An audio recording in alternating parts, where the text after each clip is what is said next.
عالم نے اسے اپنے ساتھ لگایا اور دروازہ کھول کر اپنے آرام گاہ میں داخل ہوئے۔ ہر چیز اپنی جگہ پر موجود تھی اور عالم جانتا تھا یہ ایک بہن کا انتظار تھا۔ یہ میرا کمرہ ہے، اپنے روم کو دیکھتے حور العین کے منہ سے بے ساختہ نکلا تھا۔ آپ تو بہت امیر ہیں عالم۔ وہ ستائش سے گداز دبیز قالین پر پاؤں رکھتی چھت پر لگے بڑے سے فانوس کو گردن اٹھا کر دیکھنے لگی۔ اس کی گردن اٹھانے پر اس کی سراہی دار گردن باسیہ ہو گئی تھی اور بھاری دوپٹہ ڈھلک گیا تھا۔ ہاں، کیونکہ میرے پاس عین ہے۔ اس کے پیچھے سے اسے اپنے حصار میں لے کر اس کے بالوں میں اپنا چہرہ چھپا کر گہرا سانس بھرا۔ عین خود اپنی آنکھیں بند کر کے اس کے لمس کو محسوس کرنے لگی۔ اس کا یہ انداز عالم کو بہت بھایا تھا۔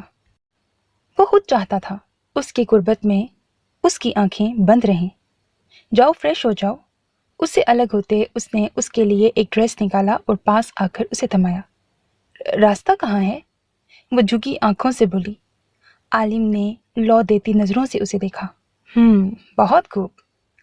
اسے جھٹکے سے باہوں میں بھر کر اس نے قدم آگے بڑھائے۔ حور العین نے اس کے سینے میں منہ چھپایا اور کھلکھلا اٹھی۔ تبھی ہی کونے سے پپی کی بھاؤ بھاؤ کی آواز آئی۔ بیبی؟ حور کا دل بے ساختہ دھڑکا۔ اگلے ہی لمحے اس کی چیخیں فضا میں گونجی اور عالم کی زبردستی جس نے اسے کندھے پر اٹھا کر باتھ روم کا دروازہ ہی بند کر دیا۔ آپ بہت برے ہیں عالم، وہ روتی ہوئی بولی۔ عالم مبہم سا مسکرایا۔ اگر آپ مجھے جانے دیں تو میں نے آپ کے لیے بھی کچھ یاد کیا ہے۔ وہ ہار کر جیسے اسے لالچ دینے لگی۔ کیا؟ وہ ہرگز اس کتے کے بچے کے پاس اسے نہیں جانے دے سکتا تھا، پھر بھی خواہش مند تھا کہ اس کے لیے بھی کچھ ہے۔ حور نے دروازے پر سر ٹکایا اور لبوں پر مسکراہٹ سجائی۔ میرے ہمسفر، تھی خطا ان کی، مگر جب آ گئے وہ سامنے، جھک گئی میری ہی آنکھیں رسم الفت دیکھیے۔ ہو گئے ہیں دونوں جل کر راہ الفت میں فنا، ایک ہی مرکب میں خاک شمع و پروانہ ہے۔ مجھے پسند آتے یہ الفاظ اگر تم کتے کے پاس جانے کی لالچ میں نہ سناتی۔ اس کے لبوں نے ابھی اختتام نہیں کیا تھا جب ایک دم سے دروازہ کھلا اور وہ دوسرے ہی لمحے اس کے مضبوط حصار میں تھی کہ پھڑپھڑا بھی نہ سکی۔ وہ کیا جانے، اس کے بہت خوب میں حور العین کی دھڑکنیں بستی تھیں۔ فاتح، ہمارا فاتح۔ عالم کے جاتے ہی ایک دم سے عارب اور داد نے آگے بڑھتے بوکھلائی سمی سے فاتح کو لے کر اس پر ٹوٹ پڑے، پر اگلے ہی لمحے اس کی چیخیں، اس کے غصے نے انہیں حواس باختہ کر دیا۔ یہ تو سچ مچ میں عالم جیسا ہی لگ رہا ہے۔ عارب کی بے چارگی آواز پر داد نے حیرت سے فاتح سے نظریں ہٹا کر اسے دیکھا۔ مجھے تو یہ فاتح نہیں کوئی اور ہی بلا لگ رہا ہے۔ داد نے بھی تائید کی تھی اور دونوں نے سمیہ سے بچتے آنکھوں کے اشارے دیے۔ اگلے ہی پل محظوظ ہو کر کھلکھلا اٹھے۔ کیا فضولیت ہانک رہے ہیں معصوم کے لیے؟ نور نے سن کر جھڑکا اور فاتح کو لینا چاہا کہ داد نے اوپر کر کے معنی خیز نظروں سے کوئی پیام دیا جس پر وہ سٹپٹا گئی۔ آپ سنبھالیں، میں آتی ہوں۔ عارب کی موجودگی کا احساس کرتی وہ ایک دم جلدی سے وہاں سے بھاگی۔ ہاں، رک جاؤ، اجی سنتی تو جاؤ میری بونی، کیوں نہ ہم اپنی بونی، بڑا کمینہ ہے داد تو۔ اس کا جملہ مکمل ہونے سے پہلے ہی عارب نے اسے دھپ رسید کی اور جھپٹ کر اس سے فاتح کو لے لیا۔ اس کا سرخ چہرہ اس کے ضبط کی گواہی دے رہا تھا اور اس چھوٹے سے عالم کے اس قدر خطرناک تیوروں پر ان کے کہے فلک شگاف تھے۔ مان نہ مان، یہ بہت بڑا فتنہ ہوگا، داد نے ہنستے ہوئے کہا۔ آہستہ بھونک، ابھی سیمی جی نے سن لیا نا تو بیڑا گرک ہو جائے گا۔ عارب نے جھڑکا۔ داد کی بےتاب نظریں بونی کو ڈھونڈنے لگی تھیں جسے کچن میں کھڑی نور مسکراتی دیکھ رہی تھی۔ وہ جانتی تھی اب اس کی الفت لٹاتی نظریں کیا پیغام دینا چاہتی ہیں۔ وہ ان پیام دیتی نظروں سے ہی تو خائف ہو رہی تھی۔ داد تھک کر فاتح کی جانب متوجہ ہوا اور بار بار اسے چھیڑ کر مزہ لے رہا تھا۔ ساتھ لاؤنج میں بیٹھے درکا کو بھی وہ دیکھ رہے تھے، بلکہ اس ڈرائیکولا کو چڑھا ہی رہے تھے۔ انہوں نے احتیاطاً دونوں نے گن سنبھالی ہوئی تھی کیونکہ آتے ہوئے ان کی کافی درگت بن چکی تھی اس ڈرائیکولا سے۔ لاؤنج میں ان کے چھت پاڑ کہے پڑ رہے تھے۔ نور کچن سے اٹھ کر لوازمات ٹیبل پر سجا رہی تھی اور سمی شکرانے کے نوافل ادا کرنے چلی گئی تھی۔ اب صرف مسکان اور برہان اور فیری کی ہی کمی تھی جو عارب حور العین انہیں شدت سے محسوس ہو رہی تھی۔ عالم جیسے ہی فریش ہونے گیا، حور العین تولیہ پھینک کر ڈور کے پاس بیٹھے مایوس روتے ہوئے پپی کو اٹھا کر ڈریسنگ روم میں بند ہو کر اسے پیار کرنے لگی، رونے لگی۔ رو تو پپی بھی رہا تھا، اس لمس کو پہچان کر جس کے لیے وہ پل پل ترسا تھا، اسے یاد کر کے۔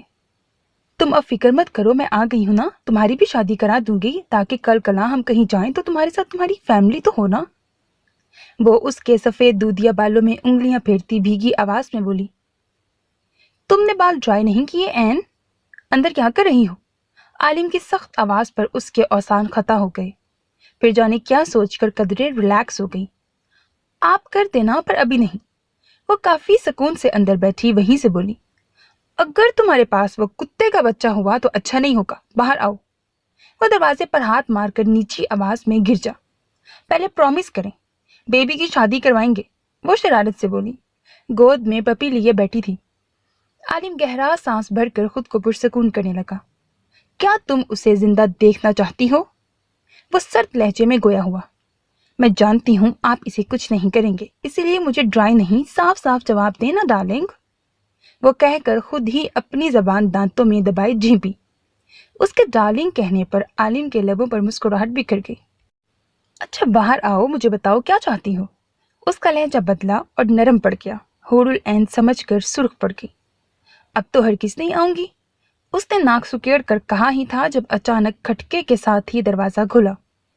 حور العین نے نظریں اٹھائیں تو سامنے ہی وہ اپنی تمام تر وجاہت خوبصورتی سے پینٹ کی جیبوں میں ہاتھ پھنسائے کھڑا کچھ سخت نظروں سے اسے دیکھنے لگا، جس کی گود میں پپی تھا اور وہ خود نیچے بیٹھی ہوئی تھی۔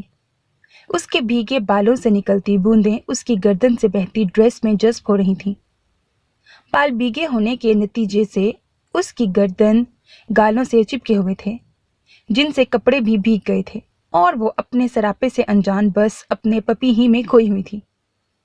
سعید کو دیکھتے ہی پپی فوراً الرٹ ہوا اور آہستہ سے اپنی مالکن کو چھوڑتا چھوٹے چھوٹے قدم لے کر فرما برداری سے وہاں سے نکل گیا، کیونکہ وہ حور سے کبھی الگ ہونا نہیں چاہتا تھا۔ حور ہکا بکا سی اسے جاتی دیکھتی رہی۔ عالم اس کی عقل سے متاثر ہوا تھا، جبکہ اب سامنے وہ بیٹھی لب دانتوں میں دبائے انگلیاں چٹکا رہی تھی، گویا اپنی ہی بے وقوفی پر خود ماتم کر رہی ہو گیا یا ابھی باقی ہے؟ اس نے سرد آواز میں پوچھا۔ عین نے گھبرا کر اسے دیکھا۔ ہو گیا، وہ منمنائی، اور عالم نے آگے بڑھتے جھک کر اسے بازوؤں میں اٹھا لیا۔ کیا بول رہی تھی؟ ہاں اب بولو۔ اس نے بغیر کسی تاثر کے سخت لہجہ اپنایا۔ ڈارلنگ، وہ گڑبڑا کر بولی، مطلب پتہ ہے؟ اس نے اس کی طرف دیکھا جس کی آنکھیں جھکی ہوئی تھیں۔ نہیں، آپ کہتے ہیں نا؟ حور العین نے خفت سے آہستہ آواز میں کہا کہ وہ اس کے الفاظ کی کاپی کرنے لگی ہے۔ میں کیا کہتا ہوں؟ اسے بیڈ پر ڈالتے سعید نے پوچھا۔ یہی ڈارلنگ۔ سانس روک کر اس نے آنکھیں موندی جب اس کی مضبوط انگلیوں نے آہستہ سے اس کی آنکھوں پر پٹی باندھ دی۔ یہ کیوں؟ وہ ہراساں وحشت سے پھیلی آنکھوں سمیت اٹھ بیٹھی۔ میں چاہتا ہوں جب تم میرے پاس آؤ، میں جب تمہارے پاس آؤں تو صرف تم مجھے محسوس کرو۔ اس نے جھک کر اس کے کان میں سرگوشی کی اور لبوں سے اس کے بالوں کو چھوا۔ حور العین کے لبوں پر شرمگی مسکراہٹ رقصاں ہوئی۔ وہ بھی تو یہی چاہتی تھی کہ وہ صرف اسے محسوس کرے، بھلا وہ اتنی قربت میں کہاں اسے دیکھنے کی تاب لا سکتی تھی؟ اگر دیکھ لیتی اسے اپنے اتنے قریب سے تو یقیناً اس کا دل سلامت نہ رہتا، جس کا اندازہ اسے ابھی سے بڑھتی دھڑکنوں سے ہو گیا تھا۔ اس کا لمس ایسا تھا ہمیشہ کی طرح جیسے وہ کسی کانچ کی گڑیا کو چھو رہا ہے، جسے ذرا سی بھی ٹھیس پہنچنے سے وہ ٹوٹ جائے گی۔ وہ شدتیں لٹاتا بھی اس انداز میں کہ حور کو فیل ہوتا کہ وہ کوئی مومی گڑیا ہے یا کوئی ایسی خاص ہستی ہے جسے وہ نہیں چاہتا کہ ذرا سی بھی تکلیف پہنچے۔ وہ اس کی اتنی کیئر، اتنی فکر میں آبدیدہ ہو کر اس کے حصار میں چہرہ چھپا گئی۔ آخر کار سب ساتھ ہو گئے تھے۔ اس کا عالم، سمی، داد، نور، عارب، اس کا فاتح بھی سب کے بیچ تھا، اور وہ جانتی تھی اسے کس قدر سب چاہ رہے ہوں گے، اور حقیقت بھی یہی تھی۔ نور اسے لے کر کہیں چھپ گئی تھی، اور عارب، سمی، داد سمیت وہ سارا گھر حواس باختہ اسے ڈھونڈ رہے تھے، جبکہ وہ گھر کے پیچھے درخت کی آڑ میں چھپی فاتح پر اپنی محبت لٹاتی اسے بے تحاشا چوم رہی تھی۔ وہ اس کی بہن کا بیٹا تھا اور وہ اس کی خالہ۔ یہ احساس ہوتے ہی وہ پھر سے اسے اپنے سینے میں بھینچ لیتی۔ اتفاقیہ فاتح بھی خاموش تھا۔ اس محبت کی بارش میں پرسکون پڑا اپنی بھوری آنکھوں سے اس چھوٹی بونی کو دیکھ رہا تھا جو اس وقت اس کے لیے رحمت بن کر نازل ہوئی تھی۔ سچ میں ان دو آریب داد بریکٹ پاگل مخلوق سے سیف تو نور کی باہیں ہی تھیں، ورنہ ان کی چبھتی ہوئی گندی چمیاں اسے حال سے بے حال کر دیتی۔ جاہل ترسی کوئی مخلوق تھی جو بچے کو دیکھتے ہی ٹوٹ پڑے تھے دونوں، ورنہ اسے تو اپنا ہی غم بڑا تھا۔ اس کی آنکھوں کے سامنے وہ دیو نما آدمی اس کی ماں کو لے کر جانے کہاں چلا گیا تھا۔ پتہ نہیں وہ دونوں چڑیلیں کہاں غائب ہو گئی تھیں، نظر ہی نہیں آ رہی تھی، ورنہ ان سے ہی مدد لے لیتا، کیونکہ ان میں بڑی چڑیل اسے جانتی تھی اچھی طرح کہ وہ کیا چاہتا ہے۔ شام کے سائے گہرے ہو رہے تھے۔ یہ عالم ولا کا خوبصورت ترین منظر میں سے ایک تھا۔ وسیع لاؤنج میں اس وقت سارے افراد موجود تھے۔ صوفے پر عالم ہاتھ میں کافی کا مگ تھامے گود میں لیپ ٹاپ لیے بیٹھا تھا۔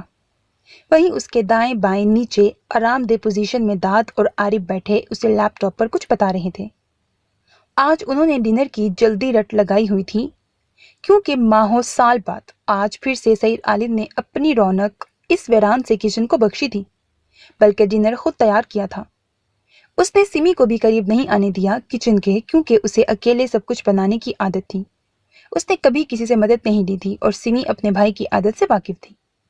اسی لیے منہ پھلائے بیٹھی حور العین کے پاس آ گئی، جس کی آنکھوں میں موٹے موٹے آنسو تھے، فاتح کو درکا کی باہوں میں دیکھ کر۔ عالم نے درکا کا تعارف سب سے کروا دیا تھا اور اس کی جاب بھی سب پر باور کروا دی تھی۔ سب خاموشی سے یہ ظلم ہوتے دیکھتے رہے۔ نور منہ پھلائے اپنی بہن کے آنسو صاف کر رہی تھی۔ سمی شکوہ کن نظروں سے عالم کو دیکھ رہی تھی، پر وہ ایسے لاپرواہ تھا جیسے کچھ دکھائی ہی نہ دے رہا ہو۔ اس وقت سمی نے عالم کو کافی ناگواری سے جھڑکا تھا کہ یہ تمہاری اچھی حرکت نہیں ہے ماں سے اس عمر میں اپنا بچہ دور کرنے کی۔ انہوں نے درکا سے فاتح کو لیا، تب ان کا دل خود بے ایمان ہو گیا، کیونکہ اس کی باہوں میں آ کر وہ منہ پھلائے غصے والا بچہ چیختی کلکاریاں کھلکھلاہٹیں مچا رہا تھا۔ گھر میں جیسے گنگناہٹیں آنے لگی۔ اس کی کلکاریوں سے سارا گھر روشن پر رونق ہو گیا۔ فاتح فاتح کی آواز، پکاریں، شرارتیں گھر کو الگ سی رونق بخش گئی تھیں۔ وہ ابھی اسی شش و پنج میں تھی کہ آہستہ سے خود لے جائے یا حور کے حوالے کرے کہ تبھی نور العین بیچ سے اس سے اچک گئی اور سمی خود منہ پھلائے حور العین کے پاس بیٹھ گئی۔ جیسی کرنی ویسی بھرنی۔ حور ان کی نیت سمجھ گئی تھی، تبھی کہا لگا کر بولی اور سمی نے اسے اپنی باہوں میں سمیٹ لیا۔ جیسی ویسی نہ، میرے لیے تم آ جاؤ، بس وہی کافی ہے، اس نے محبت سے اسے سمیٹ کر کہا، اور نور بہت مزے سے فاتح کی بھوری عجیب سی چمک والی آنکھوں میں دیکھتی کھلکھلا جاتی، جس پر فاتح کے ماتھے پر تیوریاں سج جاتی۔ حور، میں تمہیں بتا رہی ہوں، یہ چھوٹا شونا کوئی معمولی بچہ نہیں ہے، کسی دیو کا بچہ لگتا ہے۔ وہ کہا لگا کر حور کے کان میں سرگوشی سے بولی، اور حور العین نے سرخ پڑتے اسے دھپ رسید کی۔ نور پٹو گی، میرا بچہ، میرا فاتح بہت معصوم ہے، تم سب اس پر پتہ نہیں کون کون سے الزامات لگا رہے ہو۔ حور نے جب فاتح کی طرف دیکھا تو اس کی بڑی بڑی آنکھوں میں نمی تھی، وہ جیسے رونے کی تیاری میں تھا۔ ایک معصوم سا بچہ تھا، بالکل ایک گلاب جیسا گول مٹول سا، جو اسے دیکھ کر آنکھوں ہی آنکھوں میں اس ظالم سماج کی داستان سنانے لگتا۔ حور العین نے نور العین پر ملامت کرتی نظریں ڈال کر اسے اپنی آغوش میں بھر لیا۔ کچھ ہی دیر میں ہستی نور نے فاتح کو دیکھا، پر اس کی مسکراتی نظریں خود پر جتاتی پکار وہ ساکت سی بیٹھی رہ گئی۔ وہ شرمندگی کی وجہ سے کسی سے کہہ بھی نہ سکی کہ وہ بچہ اسے دیکھ کر پتہ نہیں عجیب انداز میں مسکرا رہا تھا۔ اگر کہتی بھی تو داد اسے ہی قصوروار ٹھہراتا کہ اس کی بونی سٹیا گئی ہے، حالانکہ ایک عالم ہی تھا جو اس کی سفید رنگت پر نظریں ڈال کر مبہم سا مسکرایا تھا۔ یہ پتہ نہیں عجیب بچہ ہے، کیا بچے ایسے ہوتے ہیں؟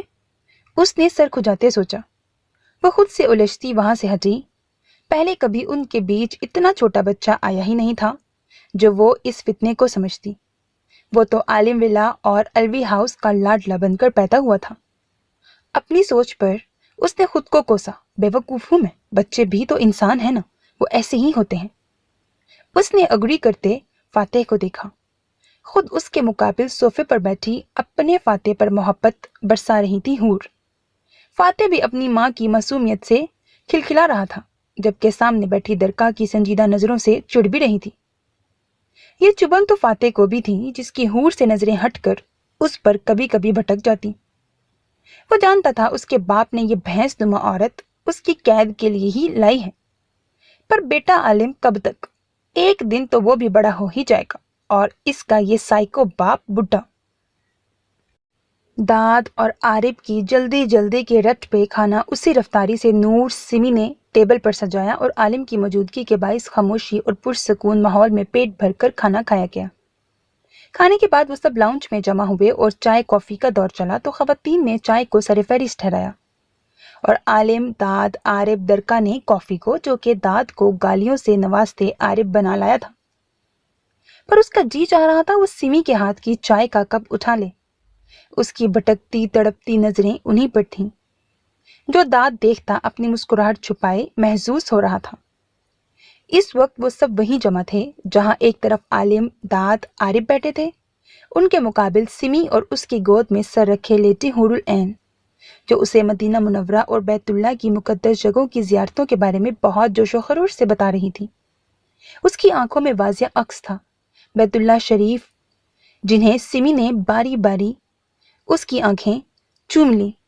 اسے اپنے بھائی پر فخر ہوا کہ اس نے پر وقت جذبات سے نہیں عقل سے فیصلہ لیا، اور حور العین کے دماغ پر جو پہلا عکس تھا، جو عکس ٹھہرایا تھا، وہ بڑی سعادت اور نصیب کی بات تھی۔ جبکہ سمی کے قدموں کے پاس فاتح کو گود میں لیے بیٹھی نور العین بھی ان کی باتیں سنتی، اپنی بہن کی قسمت پر ناز کرتی بہت پرسکون تھی۔ البتہ اس کی آدھی توجہ تو فاتح کی چھیڑ چھاڑ میں تھی، جس کا بس نہیں چل رہا تھا۔ ابھی جپٹ کر نور العین کے بال منہ نوچ لے جس نے اس کی ماں کے چہرے کی کاپی کی تھی۔ نور العین اس معصوم کے خیالات سے انجان بار بار اس کے خوبصورت نگوش کو چوم رہی تھی، جو فاتح کے ضبط کے لیے قابل ستائش بات تھی۔ وہ اچانک سے اپنے جذبات بدل گیا تھا جب اپنی ماں کے ساتھ بیٹھی اس چھوٹے پیکٹ کو دیکھا تھا، سیم ٹو سیم جو تھا۔ اس نے ٹانگیں سیدھی کی ہوئی تھیں، داد والوں کی سمت اور اس کی سمت داد کی تھی، جبکہ اس کا سر عالم کی تھائی کے پاس تھا۔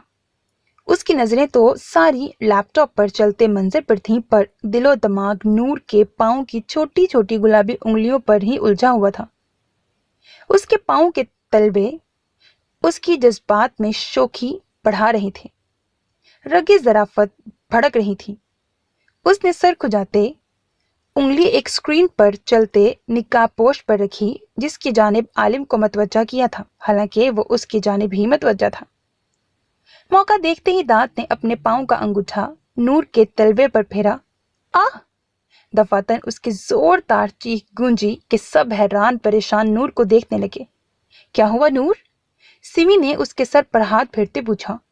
حور پریشان بوکھلائی اپنی بہن کے پاس آئی، جس کی رنگت اس اچانک چیخ پر سرخ پڑ گئی تھی۔ تم ٹھیک ہو بونی؟ کیا ہوا؟ داد خود بوکھلا گیا تھا، فوراً اس کے پاس آیا، حالانکہ وہ نور کی اچانک چیخ سے گڑبڑا گیا تھا۔ اسے یہ توقع نہیں تھی کہ وہ پاگل بونی چیخ اٹھے گی۔ اسے خود پر لمحے بھر کے لیے آتی سعید کی ملامت کرتی نظریں خفت زدہ کر گئی تھیں، اور ابھی اسی جھیمپ کو مٹانے کے لیے وہ فکر مند ہو گیا۔ اس کا پاؤں پکڑ کر سہلانے لگا۔ میں ٹھیک ہوں، چھوڑو۔ وہ اس کی انگلیوں کی سرسراہٹ سے لال سرخ ہوتی اس کے ہاتھ جھٹک کر سمٹ گئی، اور حور صورتحال کو سمجھ کر مسکراہٹ دباتی واپس جا کر سمی کی گود میں لیٹی۔ اسے پریشان ہوتے دیکھ کر آنکھوں سے ہی تسلی دی تو وہ ہنس پڑی۔ بہت بے شرم ہے قسم سے داد، کبھی تو فضول حرکات سے بات آ جائے کریں۔ وہ دبے لہجے میں سرگوشی کی مانند بولی تھی۔ رات کیوں نہیں آئی؟ وہ فاتح کے گال سہلا کر اس کی آنکھوں میں دیکھتا خفگی سے بولا۔ وہ آدھی رات تک اس کے انتظار میں بیٹھا رہا تھا کہ اب آئے گی اب آئے گی، پر اسے اپنی بہن پر محبت لٹانے سے فرصت ملتی تو وہ اس کے پاس آتی نا۔ عالم رات کسی میٹنگ میں چلا گیا تھا، تبھی وہ حور کے ساتھ اس کے روم میں ہی سوئی تھی۔